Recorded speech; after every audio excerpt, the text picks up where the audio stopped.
You're a useless wife. Before things get complicated, get rid of your wife.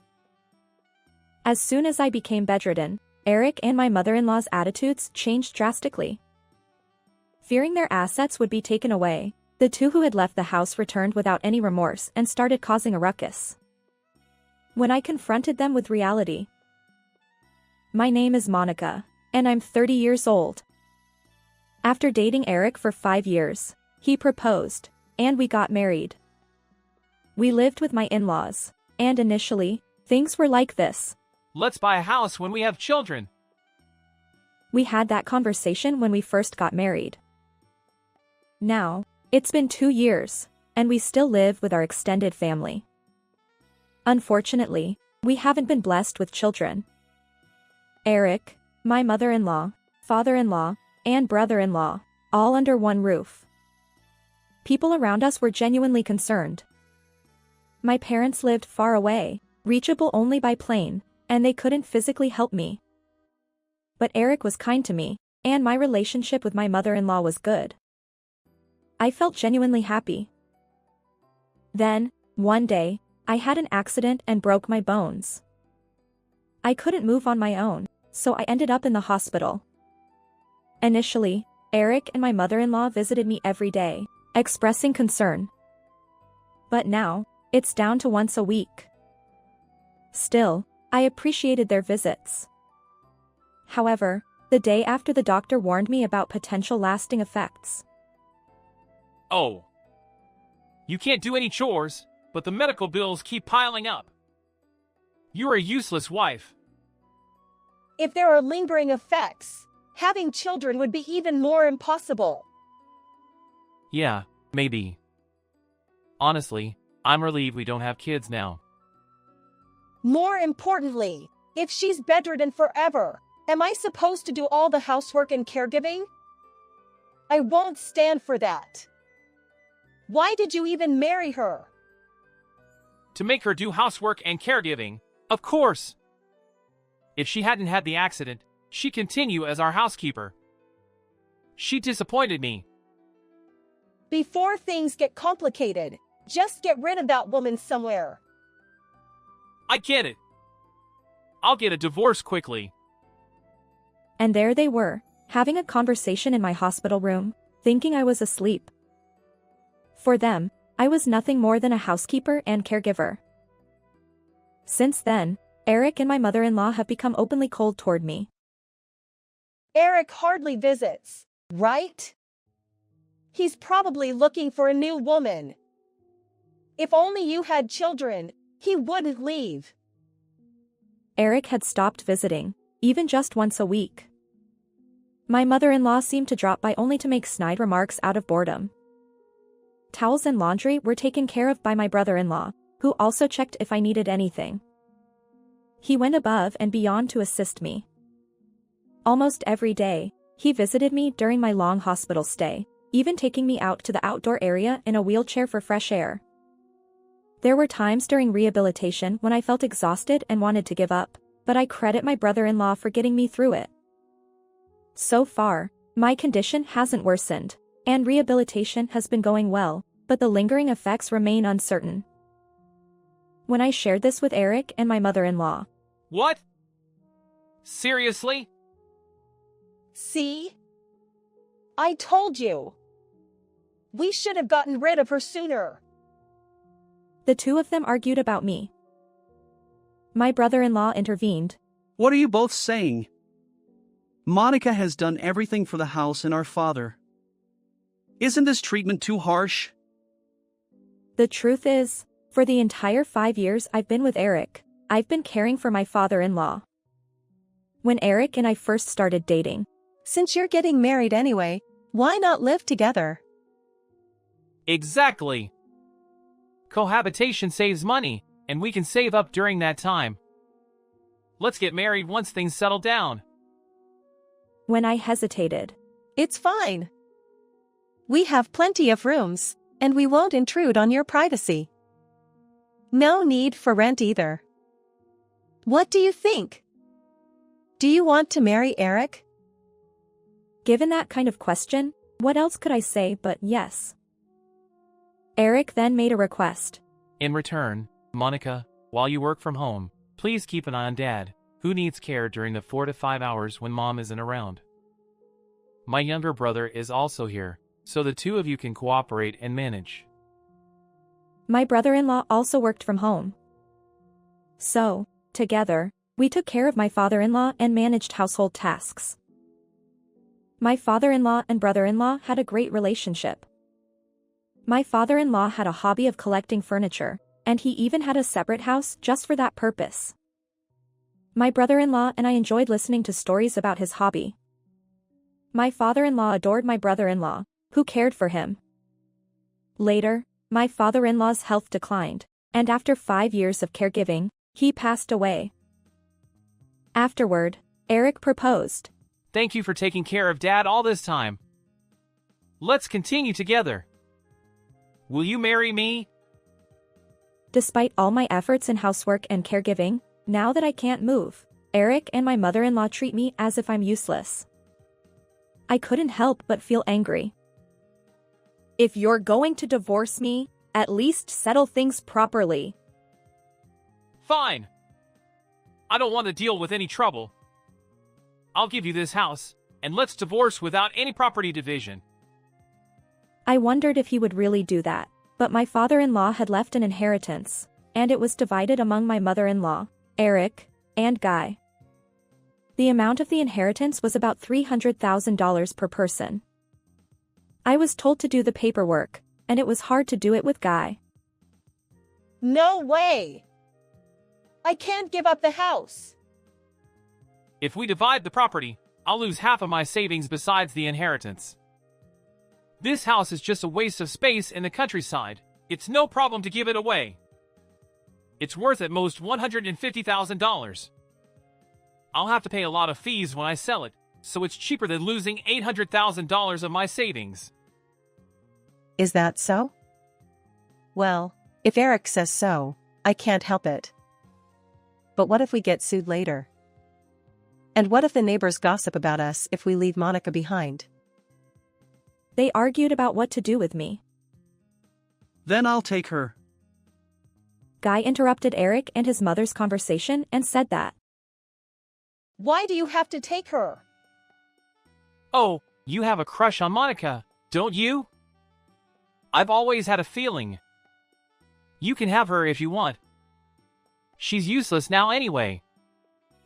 Don't say give you back the house and Monica later, okay? Of course. Don't you dare ask me for money later. And besides, she's a defective product, no returns. Eric and Guy signed a document and had a lawyer officially change the name of the land. I'll give you money from my savings, so you can marry a younger and healthier beauty than Monica, and build a better house than this one. Yeah, sounds good. I signed the divorce papers, so you just have to file them. They said they would stay at a hotel for a while and left the hospital room. Guy and I just watched them go in silence. For now, I had to file the divorce papers. I had Guy submit the signed divorce papers for me, and a few days later, Eric and I became complete strangers. Eric and my former mother-in-law packed their bags and left the house a week later.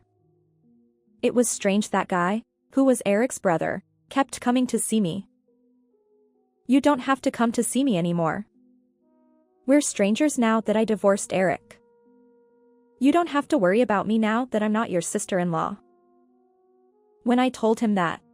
No, I'm doing this because I want to. And besides, it's not true that I got along with you because you were my brother's wife.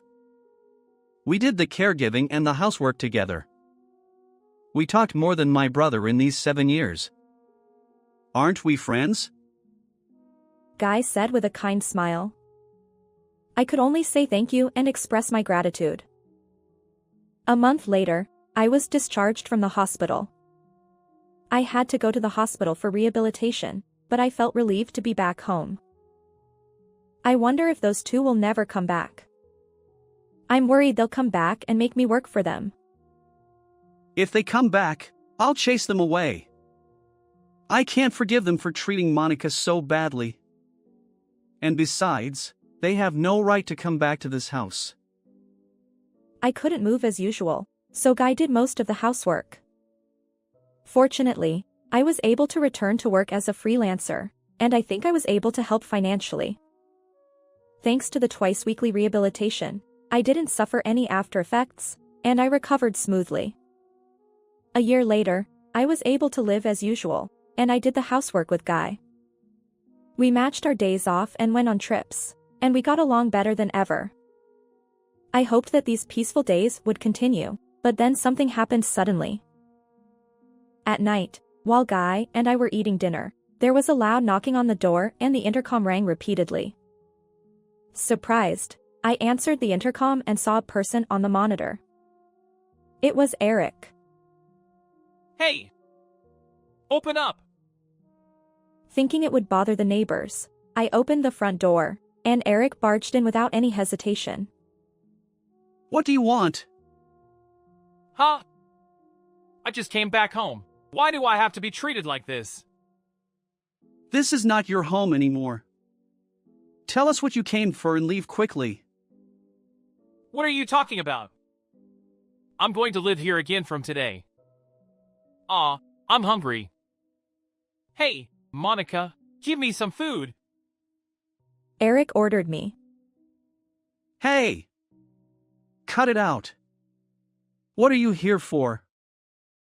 Well, actually, I spent all my money, and I have almost nothing left. Mom will be here soon, so leave the door unlocked. When I kept silent. Huh? You healed your injury, huh? Well, good for you. Then let's get back together. You must have been miserable without me, right? Eric, who still misunderstood that I liked him, acted familiarly with me. I felt nauseous at his audacity. Stop it. I divorced you. I don't care about you at all. Don't get cocky. You've been living off my money all this time, and you're nothing but a useless person who can only do housework. Just shut up and do what I say. Eric yelled at me, and then the door opened, and my former mother-in-law came in. You left the door unlocked. How careless. Oh. What's going on? She was defying me, so I was teaching her a lesson. She's become thick-skinned in the year we were gone. Eric and my former mother-in-law started to relax in the house as if it was normal. Stop it. This is not your house. I'll call the police. Yeah, about that, this house was originally under Dad's name, right? That means Mom is also an heir, so the contract with me is invalid, right?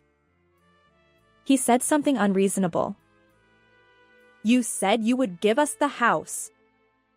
If you invalidate the contract, the property division is also invalid. Pay me half of your savings, $400,000. Fine, but I don't have any. Didn't I tell you? I spent it all. I quit my job, and I spent it on alcohol, gambling, investing, anything. I have almost nothing left. I was stunned by Eric's words. I couldn't believe he had spent such a large amount of money in just 1 year. And I also borrowed money from a consumer finance company. About $300,000, I guess. Can you pay for it? At first, I thought Eric was lying, but this confirmed it was true. I can't lend you that much money. I'm not asking you to lend it. I'm telling you to pay it. We don't have any money to give you. I'll call the police. Guy called the phone and reported it to the police. You've become fearless this year.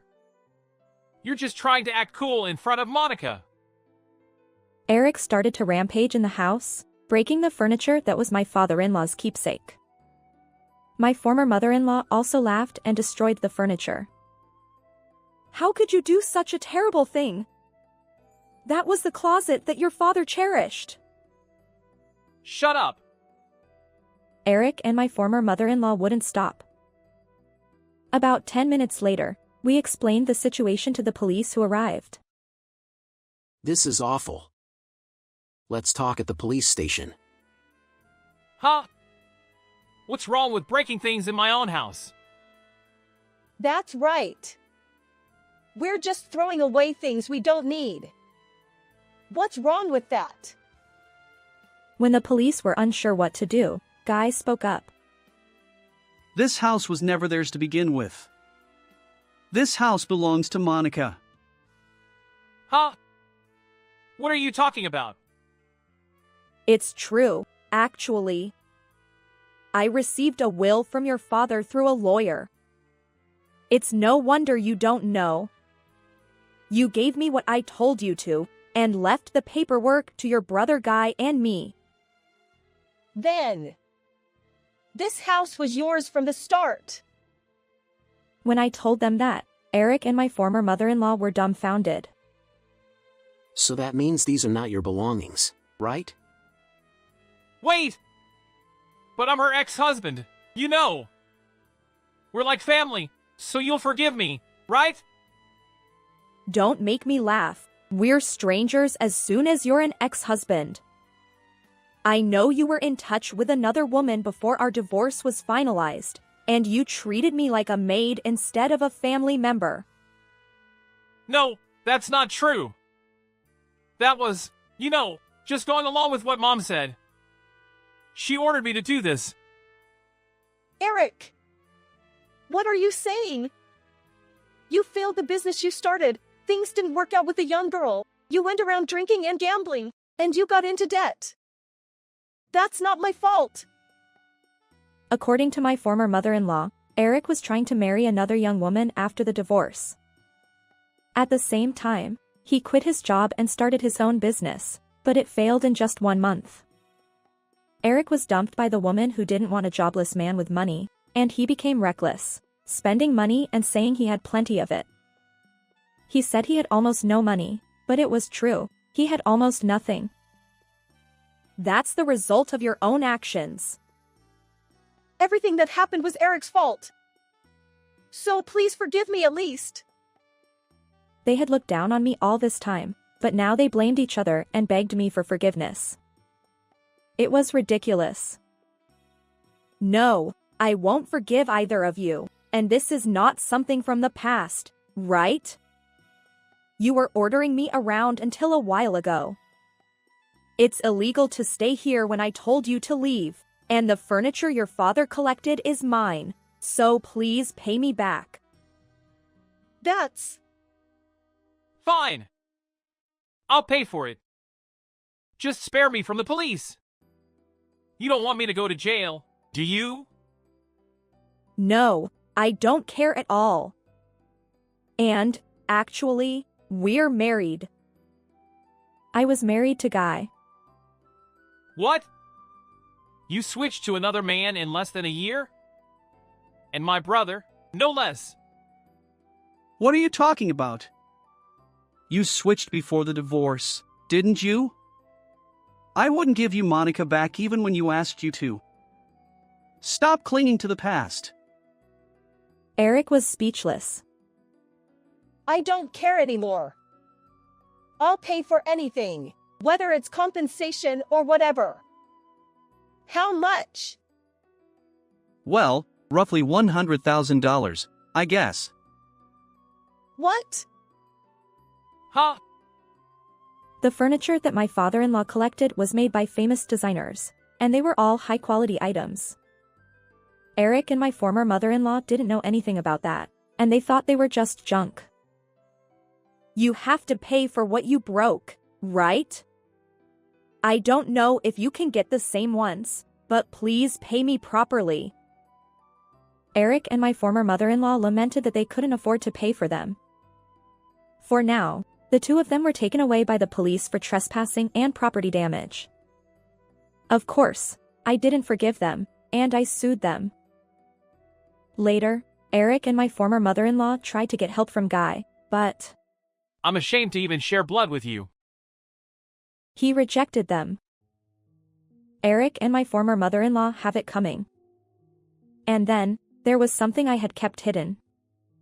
It was that my father-in-law told me to have sold the house and to do whatever I wanted with the money, and Eric had said the house was worth $150,000, but it was actually worth about $600,000.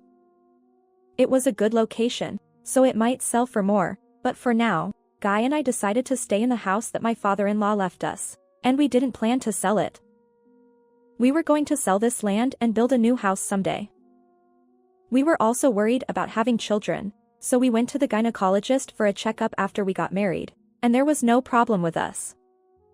Now that the troublemakers are gone, Guy and I are living happily together. How did you like this story? Please subscribe to our channel. See you in the next video.